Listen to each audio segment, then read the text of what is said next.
So hello दोस्तों, welcome back my YouTube channel PS classes में आपका स्वागत करता हूं। तो दोस्तों, आज मैं फिजिक्स, जो कि मैंने पिछले वीडियो में बहुत सारे क्वेश्चन करवा दिया था, उत्तल दर्पण, बराबर r by 2, बहुत सारे क्वेश्चन मैंने आपको सॉल्व कराया था। ठीक है, तो आज मैं आपको आवर्धन और जो बच गए हैं वो सारे 2-3 टॉपिक रह रहे हैं जो बच गए हैं आपके फर्स्ट चैप्टर में।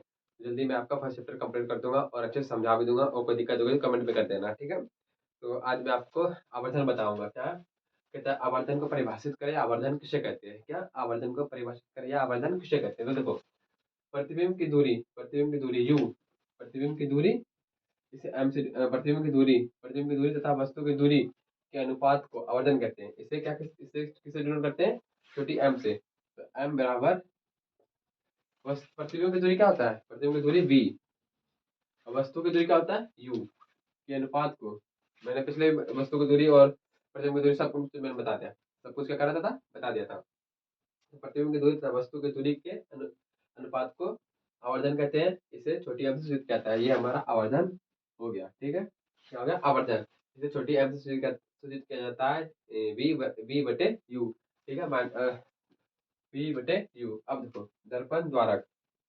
अब अगला क्वेश्चन आता है कि दर्पण द्वारक किसे कहते हैं। ये सब विवेक क्वेश्चन है और आपको मिस नहीं करनी, एक भी मिस नहीं करनी, सब आपको पढ़नी है। ठीक है, दर्पण के द्वारा, तो दर्पण के द्वारा किसे कहते हैं। तो दर्पण की चौड़ाई एवं मोटाई, दर्पण तो मैंने बताया था, दर्पण दर्पण की चौड़ाई एवं मोटाई, चौड़ाई एवं मोटाई या लंबाई या चौड़ाई, लंबाई या चौड़ाई, या चौड़ाई एवं मोटाई, दोनों कुछ भी, तो उस दर्पण का द्वारा कहते हैं। क्या कहते हैं, दर्पण का द्वारा कहते हैं, चौड़ाई एवं मोटाई। तो अगला क्वेश्चन देखते हैं आपको, और भी विवेक क्वेश्चन है, वही बता रहा हूँ अभी तुरंत। आपने हर एक जगह में ऐसा क्वेश्चन, हर एक बुक में या फिर 10th क्लास की बुक में आपने ऐसा क्वेश्चन देखा होगा कि समतल दर्पण द्वारा आवर्धन m बराबर +1, यह चिन्ह क्या दर्शाता है। ठीक है, तो आज मैं आपको बताता हूँ, m बराबर +1 का मतलब यह होता है कि कोई भी वस्तु है, जैसे कोई भी ये वस्तु है और समतल दर्पण के सामने रखेगा, तो इस वस्तु का आकार और प्रतिबिंब बराबर बनेगा। मतलब जिस वस्तु का, जैसे ये वस्तु है, ठीक है, इसका आकार और प्रतिबिंब क्या बनेगा, इक्वल बनेगा, समान बनेगा। और ये वस्तु क्या बनेगा, सीधा और काल्पनिक बनेगा। क्या बनेगा, सीधा और काल्पनिक।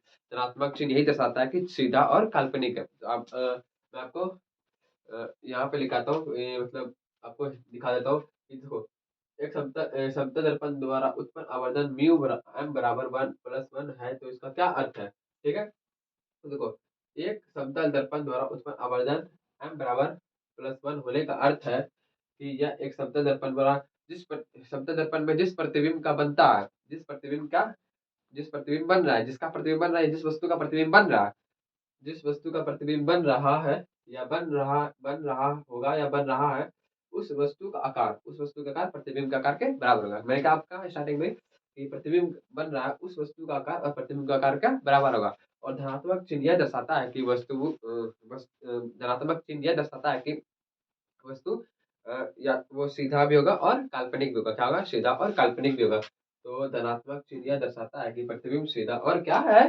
काल्पनिक है। क्या है ये, सीधा और काल्पनिक है। अब एक और क्वेश्चन लेके आता हूँ, साइड मिरर वाला। ठीक है, आप इस क्वेश्चन को जल्दी से नोट डाउन, क्वेश्चन आंसर को जल्दी से नोट डाउन करो, और साइड मिरर वाला क्वेश्चन दे रहा हूँ आपको। अब देखो प्यारे बच्चों, साइड मिरर क्या, साइड मिरर देखो, क्वेश्चन आता है, साइड मिरर उत्तल दर्पण में जो साइड मिरर होता है उसको क्यों लगाया जाता है।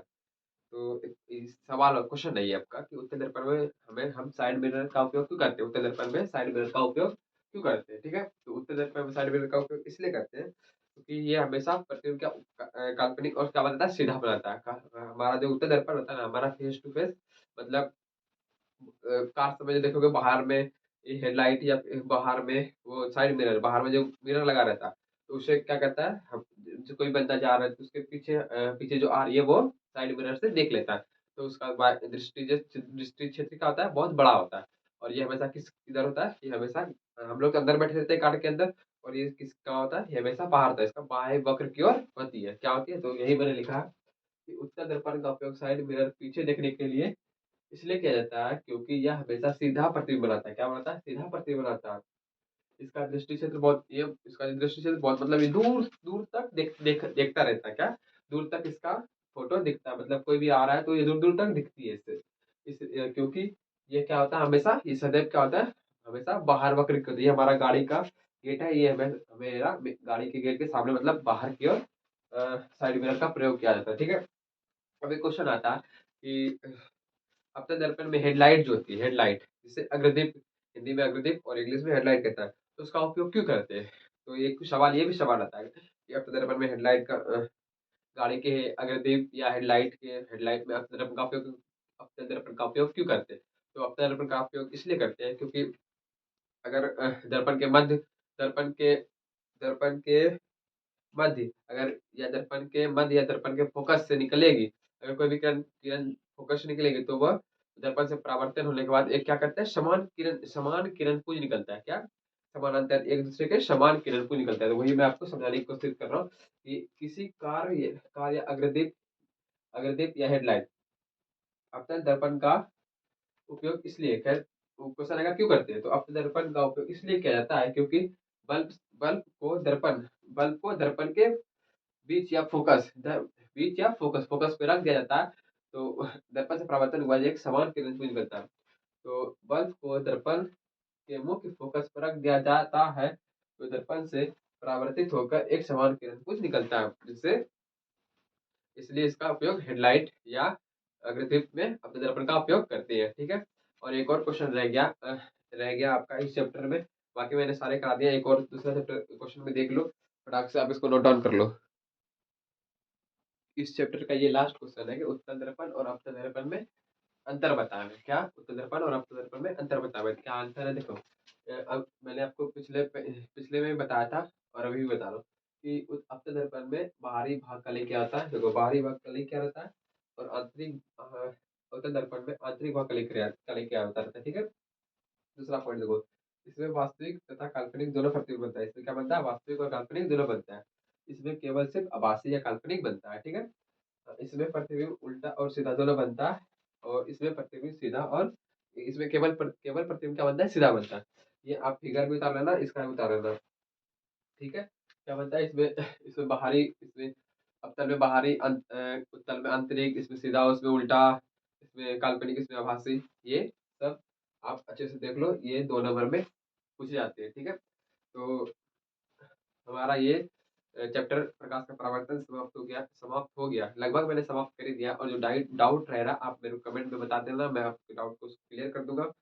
और लास्ट लास्ट कह रहा हूँ कि अब मैं इसका अगला चैप्टर मतलब प्रकाश का अपवर्तन, ये प्रकाश का परावर्तन था, इसका जस्ट वीडियो आपको दूंगा मैं, प्रकाश का अपवर्तन, ठीक है। तो वीडियो अगर अच्छा लगे तो लाइक शेयर सब्सक्राइब कमेंट जरूर करना मेरे प्यारे दोस्तों। और लास्ट लास्ट में आप लोग मेरे साथ जुड़ने के लिए तहे दिल से धन्यवाद। धन्यवाद, थैंक यू।